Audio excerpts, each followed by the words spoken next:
De médico e louco, todo mundo tem um pouco. E agora, 10 de julho, é comemorado, ou pelo menos celebrado, para chamar a atenção de todo mundo, o Dia Mundial de Atenção à Visão, à Saúde Ocular. E para falar sobre isso, sobre mitos e verdades, entender um pouco mais sobre o que envolve todo o processo de visão, as doenças e os tratamentos, estamos recebendo hoje aqui o Dr. Mário Monteiro, oftalmologista. Muito obrigado, professor, pela sua presença. Um prazer, Fernando. Estar aqui presente. Um prazer. Doutor Mário, é o seguinte, existem alguns tópicos que, quando a gente busca nas redes sociais e até no próprio dito popular, causam dúvidas. E eu queria fazer um bate rápido aqui contigo para que a gente aproveite esse momento e leve informação de qualidade para todo mundo. Bom, vamos lá. Olhar diretamente para o sol faz mal? Faz mal. Olhar diretamente para o sol pode provocar uma lesão térmica na retina, na mácula. Os raios ultravioletas em alta concentração podem levar. Isso só não ocorre com maior frequência porque nós muitas vezes não somos capazes de olhar. Mas os indivíduos, por exemplo, drogados, queimam a retina porque ficam olhando ao sol. Alguns indivíduos com doenças mentais que fazem isso por um tempo prolongado podem queimar a visão. Então, não se deve, embora na prática isso não ocorra com muita frequência porque as pessoas não conseguem manter o olhar para o sol por muito tempo. Agora sim, eu fico pensando, então, de fato, devem existir lentes para óculos de sol que têm propriedades que protegem pelo menos um pouquinho mais do que o normal. Sim, existem lentes que têm proteção contra o raio ultravioleta, mas numa situação como essa, extrema, do indivíduo ficar olhando para o sol, eles suplantariam essa proteção. Como eu disse, isso não ocorre com maior frequência porque a pupila fecha e o indivíduo não consegue manter o olhar naquela posição. Ocorre isso na época do eclipse, quando pela perda de luminosidade do sol, ele consegue continuar olhando. E aí os raios ultravioletas penetram e ocorre com uma certa frequência. Aí sim eles devem usar lentes especiais protetoras ou não olhar diretamente para eclipse, olhar indiretamente, olhar por pouco tempo. Para proteger dessa forma. Para proteger dessa forma. Então isso é uma coisa real. Isso, os pacientes, indivíduos drogados com LSD, por exemplo, tinham essa situação, que ficam olhando para o sol. Você falou do eclipse, eu lembro que antigamente o pessoal falava, olha, pega uma chapa de raio-x então, e aí você consegue olhar indiretamente. Você acredita que mesmo ela não tem a proteção ideal, existem lentes mais adequadas para isso. Mas aí também depende do tempo que fica olhando. Né? Se o indivíduo olhar rapidamente, ele não chega a queimar. Mas no eclipse isso ocorre porque diminui a luz, então você consegue ficar olhando, mas o raio ultravioleta continua penetrando em alta intensidade. Doutor Mário, o que é ter sol? E é verdade aqui, ó, essa pergunta aqui é fantástica, que anel quente melhora o ter sol? É um mito popular. O ter sol nada mais é do que uma inflamação de uma das glândulas das margens palpebrais, são as glândulas de Zeiss, de Moll e de Meibom, são nome de glândulas que têm próximos aos cílios. E essas glândulas obstruídas e dando um processo inflamatório do tipo de uma espinha, levam ao ter sol. A maioria das vezes o ter sol resolve espontaneamente e é auxiliado com um pouco de calor local, com compressas mornas, né? Mas muitos eles drenam espontaneamente, como ocorre, por exemplo, com as espinhas também. Mas existe essa crença, quer dizer, o anel, talvez ele fosse um pouquinho aquecido, ele pudesse até fazer o papel da compressa morna. Mas ele não deve ser usado porque aí vai ser difícil você monitorar esse aquecimento, né? Se for aquecido demais, você pode queimar a pálpebra. Outra coisa, quando a gente fala de saúde ocular, a gente sempre pensa nos colírios, né? Assim, usar colírio faz bem sempre? Não, usar colírio não deve ser a prática normal, pelo contrário. Existem pessoas, somente pessoas de uma certa idade, com deficiência da produção de lágrima, com uma secura relativa, que usam os colírios lubrificantes, que são agradáveis, são bons, elas devem usar sempre. Mas as pessoas habituais, sem essa condição, não devem usar rotineiramente. Especialmente se usar colírios à base de corticoide, ou colírios anestésicos, ou colírio com antibiótico, eles podem ter complicações oculares. Outros colírios comumente usados são os colírios que clareiam o olho quando está um pouquinho irritado. E eles têm vasoconstritores. Esses colírios podem ser usados ocasionalmente. Você sai da piscina, que tem um olho um pouco irritado, o usar isso é normal. Mas se ele é usado rotineiramente, ele cria uma dependência a tal ponto que quando ele deixa de usar o colírio, o olho passa a ficar vermelho. Então a resposta é não se deve usar sempre. Sempre, né? de forma nenhuma. E ler no escuro faz mal? Não. Isso é Isso é mito. É um mito e é uma coisa até constrange a gente falar assim, não. Porque a pessoa espera que você fale o contrário, né? Que fale que faça mal. O olhar no escuro cansa a pessoa. Se considerar que cansar a pessoa, dar uma fadiga maior, é fazer mal, sim. Mas não faz mal para o olho em si. Ele sofre, ele tem ardência, ele pode ter um pouco de cansaço, ele pode até ter dor de cabeça, talvez, mas não fazer mal para o olho em si. E a questão de, bom, na atualidade, né, principalmente agora em época de pandemia, tablet, celular, computador, muitas horas a fio. Faz mal isso para a visão? Então, aí esse precisamos qualificar um pouquinho. O uso excessivo de computadores, num adulto, já com a visão desenvolvida, ele não deveria fazer mal para o olho em si, mas ele dá muito cansaço visual, fadiga, como eu falei, sinais do que a gente chama de astenopia, ou seja, esse cansaço visual, esse peso que você tem entre os olhos. O indivíduo, quando fica no computador muito tempo, ele pisca muito pouco. Então, especialmente se ele já tiver uma certa deficiência de lubrificação, ele tem uma secura relativa. Então, ele tem ardor ocular, isso no adulto. Então, não faria mal para o olho em si, mas daria cansaço. Parecido um pouco com o que eu falei com ler no escuro, mas assim, até um pouco mais acentuado, né? Porque também no computador ele tem uma exigência grande, ele tem aquele brilho da tela, então o cansaço visual é maior. Agora, na criança em desenvolvimento, a criança pequena, e especialmente aquela criança que tem uma tendência à miopia, existem estudos que acreditam que utilizar demais a visão para perto, tablets, computadores, o tempo todo, sem atividade externa, sem brincar fora, possa potencializar, possa acelerar o desenvolvimento da miopia. Então, existem estudos sérios nesse sentido.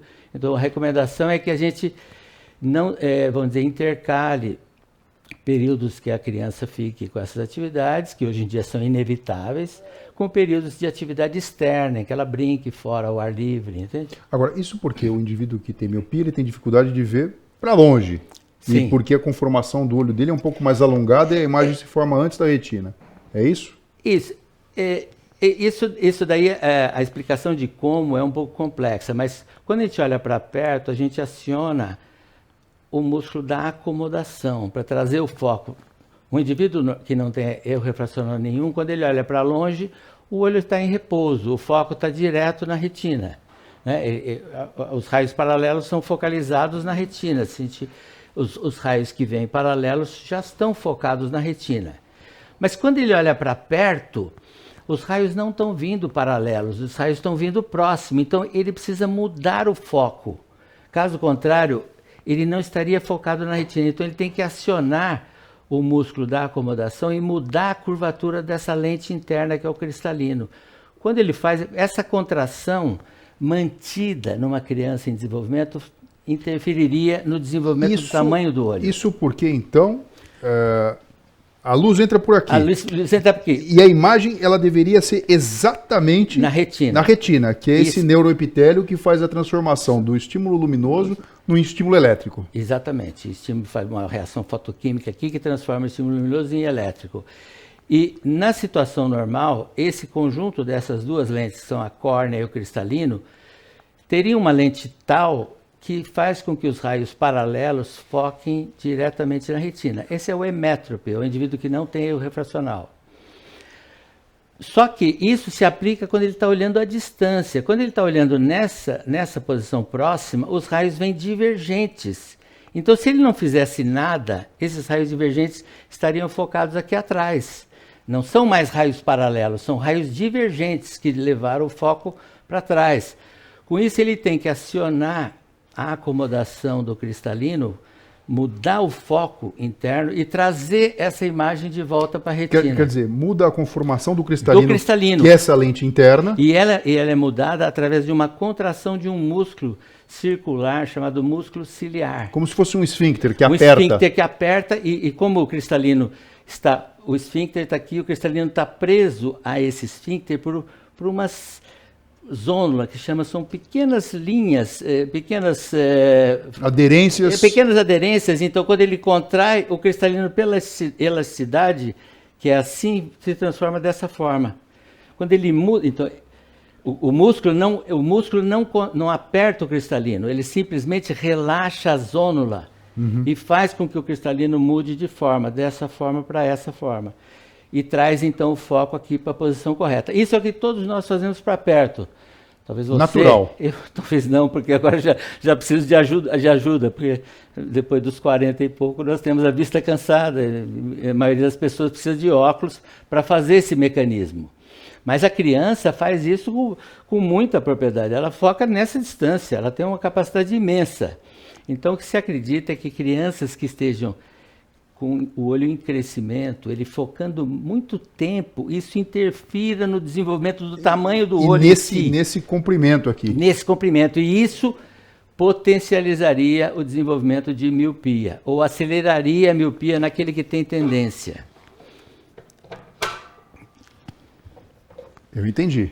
Quer dizer, a mensagem que fica aqui, pessoal, precisa tomar cuidado para não ficar tempo demais na frente das telas. Criança voltar à natureza certa, brincar ao ar livre, brincar fora, né? Não ficar o tempo inteiro com isso aqui. E mesmo o adulto também, né? Mesmo que eu tenha dito que não faça mal para o olho em si, para a saúde dele, para as costas dele, para a sensação de bem-estar dele, faz um pouco de mal, né? Então ele tem uns intervalos, o que se diz, o indivíduo que trabalha é obrigado a trabalhar com o computador, ele tem uns breaks que ele vai tomar um café, pisque um pouco, converse com alguém. Quando a gente conversa, a gente pisca muito mais, muitas vezes mais do que quando olha para o computador. Então é essa a recomendação. Perfeito. Cuidado. Agora sim, quando a gente fala de tecnologia e coisa delicada, não é só minha especialidade não, né, neurocirurgia. A oftalmologia é a rainha disso. Tem bastante. Então, assim, ó, cirurgia para miopia, que são dúvidas, né, que constam. Uma coisa moderna, cirurgia laser, que na verdade já faz algum tempo que existe. Um indivíduo que faz uma cirurgia laser, melhora. Depois, se ele piorar, ele pode operar de novo a laser? Aí também a gente tem que qualificar um pouco. A cirurgia, eu falei agora há pouco que nós temos duas estruturas que funcionam como lente, né, que focalizam na retina. O indivíduo que tem a miopia, ele tem o foco dele naturalmente errado. O foco dele está antes da retina. Então, o que se faz com o laser? Você vai moldar essa primeira lente, ou seja, se essa primeira lente é muito curva, você transforma ela em plana, um pouco mais plana. Que é a córnea. A córnea. Então, essa primeira lente você vai moldar com o laser. Desenvolveu-se um laser que consegue evaporar o tecido sem provocar cicatriz. Imagina, é como se eu lixasse isso aqui, quer dizer, que eu moldasse isso aqui como uma escultura, deixasse mais plana, sem provocar cicatriz. E isso, então, você corrige a miopia. Se o indivíduo faz a cirurgia antes de estar estável, ele muitas vezes recidiva.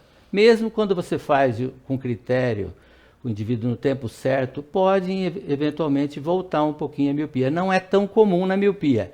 É muito mais comum quando se corrige a hipermetropia, que é um outro grau mais complexo de eu explicar aqui. Mas na miopia, vamos supor que volte. Você pode refazer desde que você tenha uma margem de segurança nessa córnea. Para não lesar ela definitivamente. Para não afilá-la a ponto de deformá-la.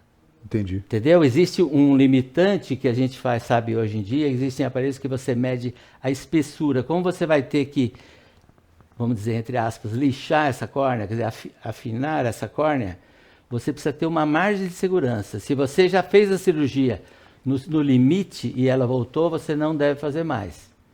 Mas se você fez, mas a córnea era grossa o suficiente, você poderia ter feito 5 dioptrias ou 5 graus e você fez 3 só, e o indivíduo ainda desenvolveu mais um, você pode fazer aquele um que tá sobrando, vamos dizer assim. Se você tiver margem de segurança na córnea, você pode fazer. Quer dizer, é possível, né? É possível. A gente procura demover essa ideia. Claro que a cirurgia é muito evoluída e vamos dizer, mas ela tem seus riscos. Às vezes, quanto menos vezes você fizer, melhor.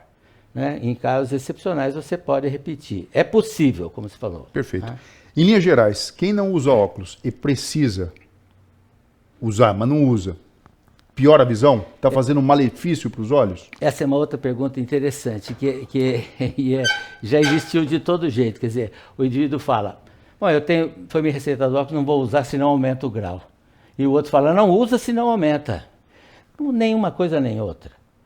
Você acredita que o crescimento da miopia, por exemplo, independa de você usar ou não usar. Quer dizer, o óculos, no caso, a lente é basicamente um sintomático. É um sintomático. O que acontece, se ele tiver com o óculos errado, ele vai ter cansaço, de novo, vai ter dor de cabeça, ele vai ter que apertar os olhos para poder enxergar. Isso não é bom para ninguém. Mas isso, depois já de uma certa idade, não, naquela criança pequena que nem tem estudos direito, você não acredita que isso modifique a evolução do grau. Certo? Quer dizer, você usar ou não usar, você está programado para ter um certo grau ou não. Agora, doutor Mário, criança é um serzinho danado, né? Aí vem ainda bem o dos outros. Sabe aquela brincadeira que a criança faz de ficar vesga? Tem muita criança que faz isso, pai e mãe fica desesperado. E fala sempre aquilo, vó fala muito isso, olha, se você fizer isso aí, ficar vesgo, bater um vento, vai ficar com alteração aí da movimentação ocular extrínseca para sempre. É verdade isso? É mito, isso não é verdade. Né? Algumas crianças conseguem fazer essa convergência assim, exagerada, até adultos conseguem fazer brincadeira, fazer uma miose. Alguns conseguem até fazer tremor, até nistagmo. Conseguem fazer uma habilidade, mas na criança eles só movem para um lado para o outro, mas isso não leva a estrada. Não leva a problema nenhum. Não. Outra coisa, dor de cabeça e alteração visual. Então, essa associação no seu consultório é muito frequente? Essa associação está no imaginário da maioria das pessoas. E é válido que esteja, porque de fato existem erros de refração não corrigidos que dão cansaço visual, dão dor de cabeça. Você tiver uma hipermetropia significativa e você tiver um esforço de leitura intenso, isso sim dá dor de cabeça. Agora, esse é um aspecto, né? É um aspecto. Outra coisa, o indivíduo tem um glaucoma que esteja descontrolado, isso pode dar dor no olho e dor de cabeça. Esse é um aspecto que é importante. No entanto, grande parte das pessoas que têm dor de cabeça, e mesmo dor no olho, não tem causas oculares. E aí existe um outro problema, que muitos jovens têm pequenos erros de refração que não são significativos. E por esse conceito, e às vezes a própria família esperar que isso seja, vamos dizer, seja uma causa, ou às vezes estão aflitos porque não acham a causa, eles às vezes acabam ganhando uma prescrição de lentes corretoras que não seria necessário. Então, na minha prática, eu mais retiro do que prescrevo. Né? Muitas vezes o indivíduo tem claramente uma enxaqueca, né? Ou uma cefaleia tensional, ou bruxismo, que muitas vezes reflete como dor de cabeça.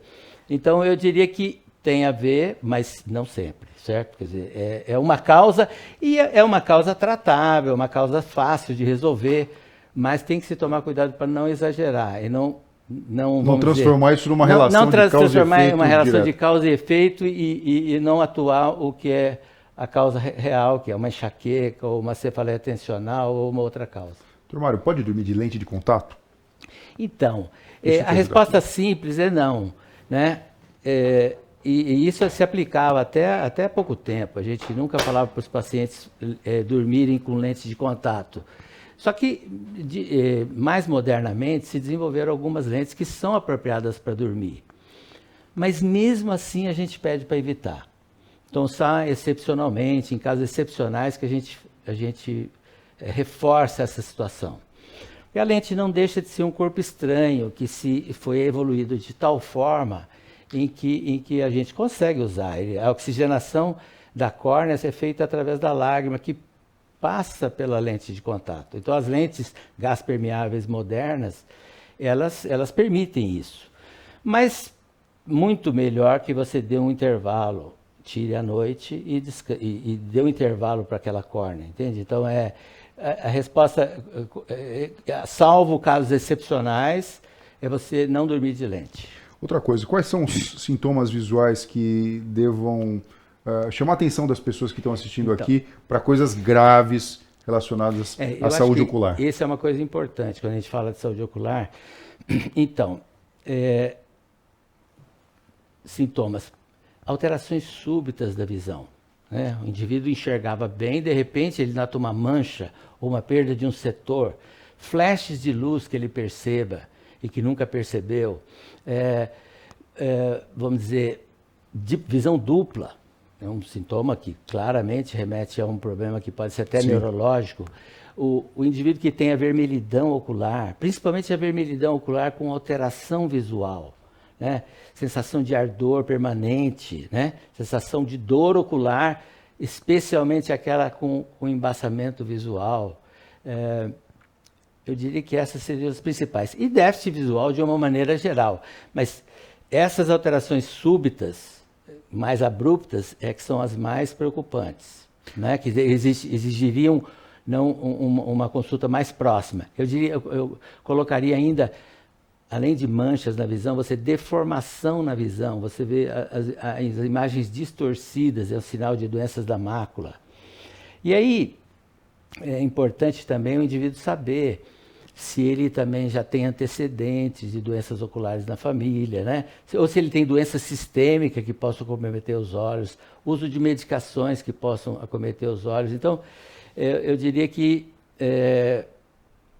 vamos dizer, essas seriam as principais alterações, especialmente naqueles indivíduos que ou já têm alguma coisa, né, algum diagnóstico, ou já têm alguma deficiência visual, ou que tem um histórico familiar, ou uma doença sistêmica que sabidamente possa estar associada à perda visual. Sabe que do ponto de vista prático, quando a gente fala da neurociência aplicada à neurologia, neurocirurgia, até mesmo o comportamento, mais ou menos, em linhas gerais, 2/3 do nosso cérebro ele é enriquecido com informações visuais. Então a entrada visual é extremamente importante. A gente, como neuro, fica 100% feliz em entender que tem um dia que foi escolhido para ser celebrado aí e chamar a atenção de toda a população, 10 de julho, Dia da Saúde Ocular. Entendemos os sinais e sintomas clássicos e mais importantes que todo mundo precisa prestar atenção. Alerta vermelho. Curta aqui, mande sua pergunta, enfim, mas principalmente compartilhe essas informações que o professor Mário Monteiro está trazendo aqui para a gente com todo mundo, para que a gente possa ter essa nossa entrada visual garantida e com isso você vai ter o seu desenvolvimento cerebral, obviamente, sempre enriquecido. Mas em linhas gerais, para a gente poder encerrar essa nossa conversa em alta e passar uma informação importante para frente. Exame de vista, todo mundo tem que fazer? E se sim, qual que é a frequência? Como é que eu tenho que me organizar no decorrer da minha vida para entender que eu preciso consultar um oftalmologista? Então, boa pergunta. Quer dizer, esse começa desde de início. Na criança, no recém-nascido, o pediatra ele faz parte desse cuidado. O pediatra deve fazer o teste do reflexo vermelho nas primeiras 72 horas e ver se o indivíduo tem o reflexo vermelho apropriado. Na sequência, nos próximos meses, eu diria que até nos próximos primeiros anos, ele acompanha o desenvolvimento. Se a criança está tendo o reflexo de fixação, se ele tem os movimentos adequados, se ele segue adequadamente, se ele não tem alterações palpebrais, se ele não tem desvios oculares. Sempre que ele tenha dúvida, ou que a criança é um prematuro, ou uma coisa, ele deve solicitar uma avaliação oftalmológica. Idealmente, você diria assim, mesmo com um pediatra fazendo um acompanhamento bem feito, idealmente toda criança deveria ter um exame entre 3 e 5 anos, e melhor ainda se ela pudesse ter em torno de 6 meses a 1 ano. Isso porque existem crianças que às vezes enxergam bem de um olho, mas não de outro, mesmo sem desenvolver estrabismo. Ou elas desenvolvem estrabismo, mas são estrabismos pequenos, difíceis do pediatra detectar. E essas crianças podem ter ambliopia, ou seja, elas não desenvolverem a visão. Elas tinham um olho focado e um olho com erro de refração que não permitiria o desenvolvimento da visão de forma adequada com o outro. Então, na criança, eu diria dessa forma. Passando ali para os adolescentes, criança pré-escolar ou adolescente, a maioria delas fazem o screening na escola, ou a escola pede para fazer um exame. E aí você tem aí uma porcentagem, tipo uns 10, 12% que precisam de exame e uns 5% que precisam de erro refracional e de correção óptica. Mais para frente, passada essa fase pré-escolar, já na adolescência ou idade adulta, você tem uma porcentagem grande de pessoas que têm miopia. Se estima-se 20%, ou às vezes até 30%, e um outro tanto tem astigmatismo e hipermetropia. Então, essas pessoas precisam fazer um exame nessa fase, assim, entre os 15 e até os 40, a incidência de doenças é um pouco menor. Mas ela fazendo um exame anual ou cada 2 anos, ela consegue acompanhar isso aí. Indo mais adiante, depois dos 40, a maioria de nós precisa de lentes corretoras para perto. É claro que essa é uma oportunidade ímpar de você detectar doenças. Então, a partir dos 40, você já pode ter um glaucoma, que é uma doença, nos 40 anos ela vai ser 3% da população, mas ela pode chegar até 7% e é uma cegueira irreversível. Depois de um pouco adiante, o indivíduo com 60, 50 e pouco, já começa a possibilidade de ter catarata, que também ela precisa de acompanhamento. Então, eu diria que depois dos 40, pelo menos cada ano, 1 ano e meio, se ele não tiver doença nenhuma. Muda de novo aqui se o indivíduo tiver um diabetes, por exemplo. Se ele tiver um diabetes de uma certa duração, ele deve fazer um exame anual, porque a retinopatia diabética é uma cegueira também tratável, se tratada detectada precocemente. Indivíduos mais idosos começa a ter a chance de ter a degeneração senil de mácula, que em formas brandas podem ser bem discretas, mas existem algumas formas mais graves que precisam de tratamento precoce. Então eu diria que na criança depende muito do pediatra, e você poderia ter um exame inicial ali com 3 a 5 anos, que você já detectaria algo. No pré-escolar e adolescente, basicamente quando ele tem dificuldade para visão, né, que se percebe que ele tem o refracional, aí ele vai fazer essa avaliação com uma periodicidade, dependendo da evolução do grau dele. E depois dos 40, praticamente todo mundo deveria fazer um exame anual a cada 2 anos, para que ele não só conferisse o grau, muitos precisam de óculos para longe e para perto, são lentes caras e que ele precisa de uma determinação acurada.